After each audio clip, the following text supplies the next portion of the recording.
I've been putting this video off for so long, so forgive me if I stumble a little. Hi, how are you? It's been a while. We're just gonna get into this. I'm just gonna talk to you. No edits, no fancy stuff, just talking. And the subject of this video is that I think Brandon Flowers is to blame for ending the indie rock party of the 2000s. Now, this isn't fully researched, this isn't entirely serious, it's just an idea that's been circling my head for a while. If you agree, disagree, etc., you know where to go to talk about it. Now, if this was a movie, the opening scene would be Brandon Flowers, the singer of the band The Killers, walking into a rehearsal in 2001. He finds the then bassist and drummer in the rehearsal room already. He asks them, "Have you heard this album?" He's holding a copy of Is This It?, the debut album by The Strokes. He asks the band members, asks the bassist and drummer, "Have you heard this?" They're either like, "Yes, I have," "No, I haven't." They kind of like it, I don't really care. Maybe they like it, maybe they don't, but they clearly haven't taken it to heart. They haven't taken it to heart as much as Brandon Flowers has. Brandon says, "This isn't just good. This is the future. We need to start over. This changes everything." The bassist and drummer are like, what are you talking about? We're already playing some shows. They're going pretty well. We're on to something here. There's no point to start all over now. But Brandon is adamant. No, trust me, after this album, nothing is the same. We need to go back to the drawing board. Bit of a back and forth argument. Maybe the bassist and drummer are thinking of leaving. In walks Dave Kooning, the guitarist for The Killers. And he's also like, "Have you guys heard this album?" And he agrees that we need to start from scratch. But he says there's one song that he thinks they can keep, and it's Mr. Brightside. A song, I'm guessing if you're watching this video, you've likely heard of that song. Now we fast forward, maybe it's the end of the movie, maybe it's halfway through, but there's another scene.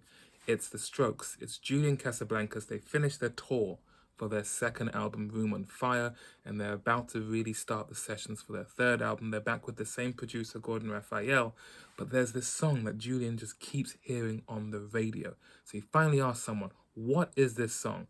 And then someone tells him it's this new band called The Killers, and it's a song called Mr. Brightside.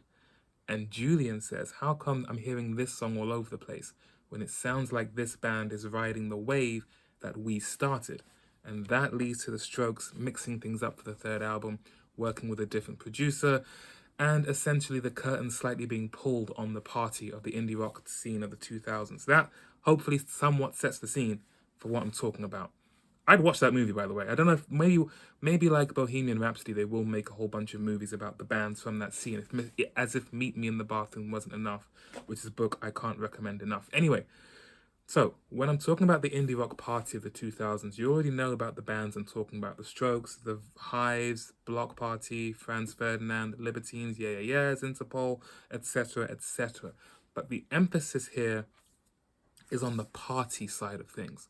Because the thing about those bands, and of course the clearest example, maybe the starting point of all of this, is the Strokes. They weren't the first. The White Stripes were already going. The Hives were already going. I think the Vines might have released something before the Strokes. I don't know. But the debut by the Strokes was definitely the album heard around the world, in this scene anyway. The thing about that scene, the thing about those bands, is that they felt like the best bands in the world. They felt like the best songs in the world, but they sounded kind of intimate, kind of local. It sounded like some friends in your class got together in a basement, hit record on a dictaphone, and because the songs are so good, the rougher element of the sound of the recordings only made them feel that much better. It felt like you were in the room with the performers. These aren't the best bands with the best producers in the best studios where everything sounds so clear cut and $1 million. This sounds like your friends made this, and your friends happen to be really, really good at it. And that kind of ends with the second album by The Killers. All of these bands had really great debut albums. I think The Killers' debut album, Hot Fuzz, I was thinking Fever to Tell. The Killers' debut album, I think, over time, has done the best streaming-wise, largely because of Mr. Brightside, which has actually cracked 1,000. 1,000? Wow. 1 billion streams, at least on Spotify. I don't think any other debut album from the 2000s of this ilk has done that. But the Strokes with Is This It, and the song Last Night, along with all the singles: Yeah Yeah Yeahs with Maps, Interpol with Obstacle 1, Libertines with Up the Bracket, Franz Ferdinand with Take Me Out, even Block Party, even LCD Sound System, The Rapture, all the way up to like Arctic Monkeys. There was just something rough, something tangible about those bands and those albums, but the songs were just so good. And a lot of those bands doubled down on that sound with their second album. It was like they all knew they had somehow found their way into this party and no one wanted it to end. So your second album just continued the soundtrack. Libertines with their self-titled, Franz Ferdinand with Tonight Franz Ferdinand, I think it was, maybe, I can't quite remember. Rapture's second album, even though they left they left James Murphy. Yeah Yeah Yeahs with Show Your Bones. Perhaps the most notable is The Killers, not The Killers, The Strokes again. Is This It was the debut, Room and Fire was the second. That one was both praised and criticized for sounding so much like the first album. And that felt like the motive. Keep the party going, keep that rougher side to it. Don't harsh the vibe, to use the term. But there's one band that boldly decided to do away with that with their second album, and that was The Killers. They gave us Hot Fuss, which is a debut album that deserves all the praise it gets. I know a lot is said about how it's front-loaded with Mr. Brightside and Smile Like You Mean It, and Somebody Told Me. I think it's only front-loaded because they chose the earlier songs to be the singles. But I think, Believe Me Natalie, Midnight Show, On Top, those songs stand shoulder to shoulder with your Mr. Brightside and Somebody Told Me. But that's neither here nor there. That album blends in so well with your Franz Ferdinand, your Raptures, your Yeah Yeah Yeahs, as well as with even like your Justice and your LCD Sound Systems. It continues the soundtrack of that indie rock dance floor. This is a time when the indie rock band was the party, when the indie rock night would be the night you want to go out to just dance with your friends, at least in this scene anyway. And the indie rock night would play the songs of that time. Yes, there'd be the odd Oasis song, the odd Blur song, the Smiths, the Cure, but the bulk of the playlist would be bands from the 2000s. It would be Block Party's newest album. It would be Flux by Block Party. It would be Zero by Yeah Yeah Yeahs, which would have just come out. But that vibe felt like was starting to fall apart. Arguably, the real thing that ended all this was the 2008 financial credit crash, etc., etc. But that's not the argument I'm going for with this video. Alongside these bands and these debut albums, there was also the album Funeral by Arcade Fire. Now, that band showed up looking like they had just left a bunker from the 1800s, and they felt deliberately out of step with the whole indie sleaze of the time. Still a bit of a party element to it, still something tangible to it, but a lot more earnest was their approach. But they were a different thing, but it ran alongside the indie sleaze, indie rock party. I think the party came to an end when one of the luminaries of the indie rock party scene, the Killers, actively decided to change tact, and they came out with Sam's Town. Now, arguably, the songs on Sam's Town aren't too dissimilar to the songs on their debut, Hot Fuss. Another band that had a great debut and a great second album, Kings of Leon, who also play into this idea I'm trying to espouse here. So with Sam's Town, the songs might have felt similar. The first single, When You Were Young, definitely felt like a step away. It felt like there's a song on Hot Fuss. I keep wanting to say Fever to Tell. There's a song on Hot Fuss called All These Things That I've Done. That feels like a bigger song. The rest of the songs on the album they feel a bit David Bowie, they feel a bit The Smiths, they feel a bit Joy Division. It kind of blends in with the indie rock party of the other bands. But that song felt a little bit more U2, a little bit more like maybe we could be an arena rock band. The second album, Sam's Town, feels like it's them doubling down on that and saying, this isn't just one of the things we can do, this is the thing we're going to do. Maybe it's because the band, the Killers, come from Nevada, Nevada, I don't know. Yeah, they come from Nevada.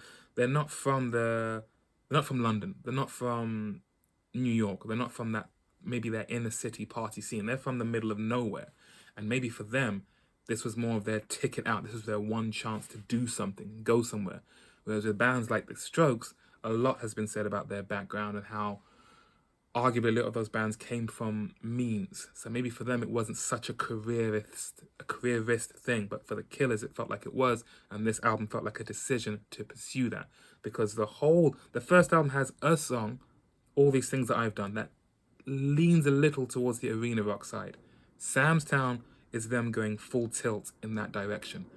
And more so than the songs, it was their presentation, their display. It was more black and white. I think that's when Brandon grew the mustache. They looked like Again, less the Smiths, less David Bowie, more U2, more Bruce Springsteen. Which is, they want to do whatever they want. You want to see artists grow and evolve, etc., etc. But it's one thing to have a band like Arcade Fire going alongside the indie rock, indie sleaze thing as their own lane. But to have one of the bands that felt like a cornerstone of... I'm using indie sleaze because that term, I hope, sums up what I'm talking about. When you have one of the bands who feel like the cornerstones of the indie sleaze scene change tack to something more arena rock, it's a bit like if you had a disco and you had a whole bunch of... all the patrons are dressed, in the disco style, maybe flared bottoms, afros, and so on, DJs as well. And then across the road, you see a bunch of people dressed in ripped jeans and leather jackets. And you think, oh, there's something different going on. But then one of your DJs shows up in ripped jeans and a leather jacket as well. And that feels like a signifier. Like the times aren't just changing out there, the times are changing in here as well. That's what the Killers' second album felt like, to me anyway. So they come out with Sam's Town, Arcade Fire continue on their attack, and I feel like from Sam's Town you get, what was it I wrote down? Is it like Mumford and Sons that came next?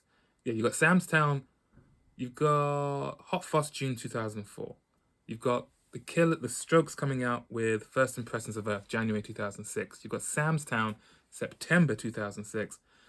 Remember I mentioned Kings of Leon? Their first two albums felt like they joined in with the whole Strokes Rapture side of things. Their third album, Because of the Times, came out April 2007.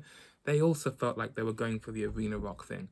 After that, you've got Mumford and Sons in October 2009, Lumineers April 2012, Fleet Foxes 2008. Like, basically, indie rock no longer felt like the debaucherous party. The indie rock band was now something with a lot more banjo and a lot more earnest, a lot more... I don't know what the term is for it. It's like the type of bar that has you drinking out of mason jars. And people wearing, was it jock strap? I don't know, the strap things you wear with shirts. And all having mustaches. Just the vibe shifted from skinny jeans to almost dressing like you're in the Civil War or something. And I think Sam's Town by the Killers was the big culture shift that led things in that direction. And that's why I blame Brandon. And I say blame, it was a natural thing anyway. It all needed to happen. The debaucherous nature of the indie rock thing I'm talking about still existed, but it felt more electronic. We're talking new rave in London with bands like Klaxons. We're talking Ed Banger and the French blogotech, I think was the term that was used, Justice being the cornerstone of that. And again, that might be because of the 2008 financial situation where it was less economically viable to start a band and go in that direction. If you wanted to have something a bit more rough and ready and more party orientated, go electronic. Just 3 of you with synthesizers makes more sense than 5 of you with having to lug a drum kit everywhere. And so if you were in a band, you couldn't afford to go into it just trying to be a party band and just see where it goes. If you're going to be a band, it's an investment. It has to go somewhere. So the music reflects that, and you're in a more Bruce Springsteen U2 lane and trying to be more serious and sound like an important band so that it can become a career. And after that age, after I'd say like maybe the debut album by Arctic Monkeys, it's either things, indie bands get a lot more Mumford and Sons-esque, or they get more Tame Impala. They get more, what's it called? Oh. I know you shouldn't have dead air and things like this on a YouTube video, but if I even think about restarting this, it will be another 3 months before I post it. So just bear with me as I try to remember. Psychedelic, that's the phrase I'm looking for. Indie bands either went more Mumford & Sons Lumineers, or they went more Tame Impala psychedelic. And then when you get to the 2010s, with like The Neighborhood and the 1975 and Bastille, it's bands that don't sound like bands becomes the way forward. And from, I'd say, maybe the second Arctic Monkeys album onwards, the indie rock disco no longer feels like it's being soundtracked by bands of the time. It feels like that 2000s era, that vibe, takes its rightful place in the rearview mirror alongside your Oasis and Blurs and grunge of the 90s and your Cure and Joy Division and Smiths of the 80s and so on and so forth. For a brief moment we had it. I can't recommend enough the book Meet Me in the Bathroom. There's a video on the channel Middle 8 that talks about the new rock revolution and the big songs from that time. But that is why I blame Brandon. Am I completely off my rocker? Do you see where I'm coming from? Is there someone else we should blame? Blame is being a strong word. I still like the Killers. I don't like them as much. I'm that guy who's very much like, I even hate to say the phrase myself. I like their earlier stuff, but hopefully what I've just said here kind of explains why. Because a lot of those bands from that period I'm talking about, all in their own ways, I guess it was just natural. They grew up. They left that sense of it feeling incredible but intimate at the same time, got left behind. When the Strokes came back with First Impressions of Earth, it felt like they were trying to be a quote-unquote big band, like really stand in that title. Yeah came back with It's Blitz, which is a great album, much more electronic. Doesn't feel quite as homemade as Fever to Tell did, but still fantastic. Block Party felt a lot more established. And then you've also got the whole indie landfill thing that was going on in the UK, which was just a bunch of bands that wanted to be Arctic Monkeys, but absolutely weren't as good as Arctic Monkeys. And record labels being like, look, Arctic Monkey sold, Libertine sold, find me anyone in skinny jeans and a good haircut, and we can make at least a good couple of singles out of them. And the end was very much nigh. But yeah, that's where I'm coming from. I just wanted to, I thought this might be the best way to just make a video. I think I'll do more like this. So I'm just talking about an idea, and you tell me what you think about it as well. If you want to hear me ramble like this not on video, you can find the daily podcast and the link in the usual place. But otherwise, thank you for hearing me out, and let me know what you think. And I'll try not to leave it another few months until the next video. 16 minutes, that seems long enough. And done.